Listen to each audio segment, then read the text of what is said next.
Hey, Robbie Denning here. Welcome to the Rokslide 2020 Cold Bow Challenge. If you haven't come out for this before, it's a great chance to establish your maximum effective range in a realistic way. I learned this from some pro shooters over the years, some of which you'll see on this thread for this challenge. To establish your maximum effective range, you need to be counting only your first arrow of the day with no warm-up, and then no practice between days. That's really what we're doing in this challenge. So you got to shoot 5 arrows. Doesn't have to be 5 days in a row. You just can't practice between days. But 5 arrows at your target with your selected vital size, whether you're hunting antelope, elk, deer, bear, whatever, you get to choose. And then you take 5 days to shoot 5 arrows and see if you can hit that vital 100% of the time at the maximum effective range that you think you're capable of. So I'm just getting ready to do mine. First arrow of the day, only arrow of the day.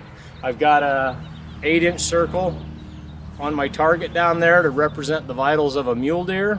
And this is my 4th year of the challenge, and I'm shooting broadheads and an Athens bow.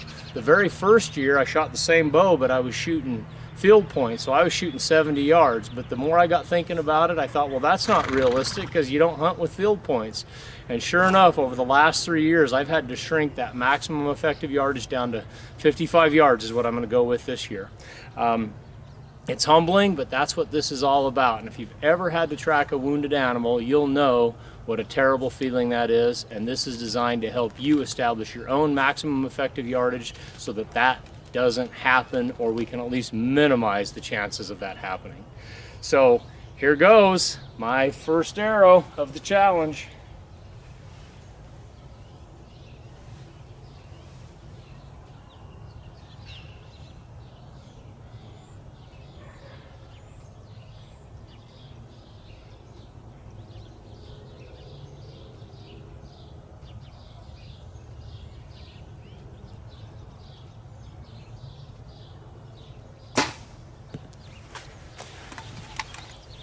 Okay, let's go take a look at it.